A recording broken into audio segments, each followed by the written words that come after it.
நிகழ்தகவு.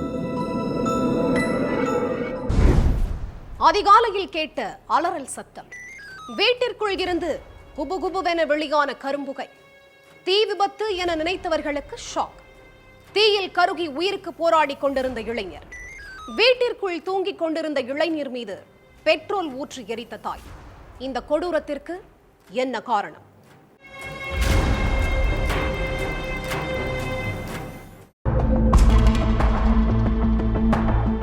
காலங்காத்தால 5 மணிக்கு சுப்பிரபாதம் கேட்டுட்டு இருந்த மக்களுக்கு திடீர்னு ஒரு வீட்டில இருந்து அலறல் சத்தம் பயங்கரமா கேட்டிருக்கு.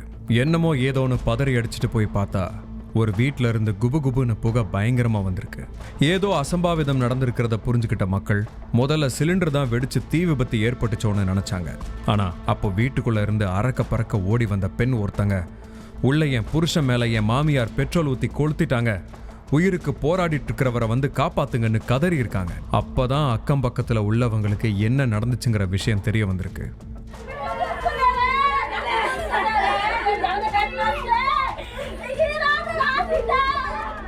திருவள்ளூர் மொப்பேடு பக்கத்துல உள்ள நமச்சிவாயபுரத்தை சேர்ந்த 43 வயசான ஜெயந்தி அங்குள்ள தனியார் தொழிற்சாலையில வேலை பார்த்துட்டு இருந்திருக்காங்க. ஜெயந்தியோட கணவர் கடந்த 4 வருஷத்துக்கு முன்னாடி உடல்நிலை பாதிக்கப்பட்டு உயிரிழந்துட்டாரு. இவங்களுக்கு ஒரு மகன் ஒரு மகள் இருக்காங்க. மகளுக்கு கல்யாணமாகி வெளியூர்ல இருக்காங்க. மகன் கிருஷ்ணமூர்த்திக்கும் கல்யாணம் ஆகிருச்சு. கணவன் இல்லாததால மகன் கிருஷ்ணமூர்த்தி மருமகள் பாரதி கூட ஒரே வீட்டுல வாழ்ந்துட்டு வந்திருக்காங்க ஜெயந்தி. வேலை பார்க்குற இடத்துல ஜெயந்திக்கு வேறொருத்தர் கூட பழக்கம் ஏற்பட்டதா சொல்லப்படுது. கூட வேலை பார்க்குறவர்ன்ற முறையில பேச ஆரம்பிச்சவங்க போக போக செல்போன்ல மணிக்கணக்கா பேசிட்டு இருந்ததாகவும், தாய் எந்நேரமும் செல்போனும் கையுமாவே இருந்ததை பார்த்த கிருஷ்ணமூர்த்தி யார்கிட்ட போன் பேசிட்டு இருக்க, எதுக்கு எப்ப பார்த்தாலும் போன் பேசிட்டு இருக்கன்னு கேட்டு சண்டை போட்டதாகவும் சொல்லப்படுது. பெத்த தாய் நைட்டு பகல்னு பார்க்காம எந்நேரமும் யார்கிட்டயோ போன் பேசிட்டு இருந்ததை பார்த்து கடுப்பான கிருஷ்ணமூர்த்தி அடிக்கடி மது குடிச்சிட்டு வந்து இனிமேல் நீ செல்போனையே தொடக்கூடாது, யார்கிட்டையும் பேசக்கூடாதுன்னு சொல்லியிருக்காரு. அதெல்லாம் முடியாது, நான் யார்கிட்ட வேணாலும் பேசுவேன், உனக்கென்னு பதிலுக்கு ஜெயந்தியும் எகிரி இருக்காங்க. இப்படியே தாய்க்கும் மகனுக்கும் இடையில ரொம்ப நாளாவே பிரச்சனை ஓடிட்டு இருந்திருக்கு. அதே நேரத்துல பிரைவேட் கம்பெனில கம்மி சம்பளத்துக்கு வேலை பார்த்துட்டு இருந்த கிருஷ்ணமூர்த்தி தன்னோட அம்மா கிட்ட சொந்த தொழில் தொடங்குறதுக்கு பணம் கேட்டுட்டு இருந்திருக்காரு. ஆனா என்கிட்ட பணமெல்லாம் இல்ல, வேற யார்கிட்டயாச்சும் போய் கேட்டுக்கோன்னு சொல்லியிருக்காங்க ஜெயந்தி.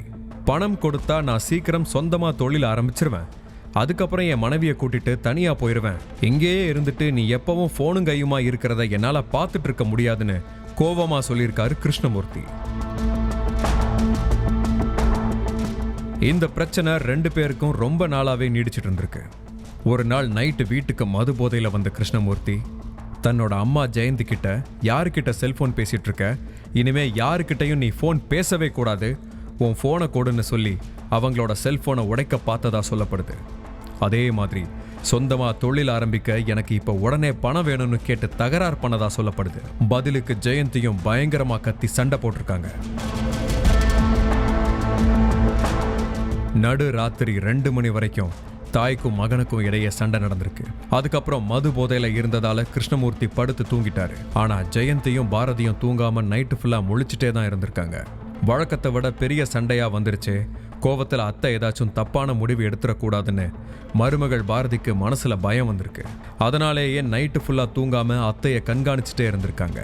கிருஷ்ணமூர்த்தி மது போதையிலையும் கோவத்திலையும் ரொம்ப கோவப்பட்டு சத்தம் போட்டதால வேதனையில ஜெயந்தி ஏதாச்சும் தப்பான முடிவு, அதாவது தற்கொலைக்கு ஏதாச்சும் ட்ரை பண்ணிருவாங்களோன்னு பயந்திருக்காங்க பாரதி. ஆனா நடந்தது அதுக்கு நேர்மாறா இருந்திருக்கு. விடிய விடிய ஹால்லேயே உட்கார்ந்திருந்த பாரதி அதிகாலையில 5 மணிக்கு தான் ஏதோ துணி எடுக்கிறதுக்காக பெட்ரூம்க்கு போயிருக்காங்க. கரெக்டா அந்த நேரம் பார்த்து ஏற்கனவே வாங்கி ரெடியா வச்சிருந்த பெட்ரோலை எடுத்து போதையில படுத்திருந்த மகன் கிருஷ்ணமூர்த்தி மேல ஊத்தி தீ வச்சு கொளுத்தி இருக்காங்க ஜெயந்தி. பெட்ரூம்ல இருந்து 2 நிமிஷத்துல வெளியில வந்த பாரதி தன்னோட கணவன் கிருஷ்ணமூர்த்தி மேல தீ எரிஞ்சிட்டு இருந்ததை பார்த்து கத்தி கதறி கூப்பாடு போட்டிருக்காங்க. அக்கம் பக்கத்துல உள்ளவங்க உதவியோட கிருஷ்ணமூர்த்தியை மீட்டு திருவள்ளூர் கவர்மெண்ட் ஹாஸ்பிட்டலுக்கு கூட்டிட்டு போயிருக்காங்க. அதுக்கப்புறம் மேல் சிகிச்சைக்காக Kilpauk government medical college hospital அனுமதிச்சிருக்காங்க. ஆனா அங்க சிகிச்சை பலனளிக்காம கிருஷ்ணமூர்த்தி பரிதாபமா உயிரிழந்துட்டாரு.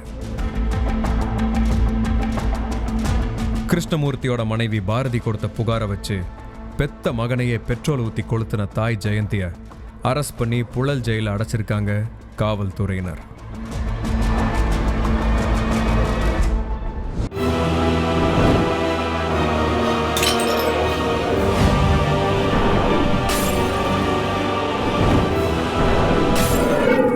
நிகழ்தகவு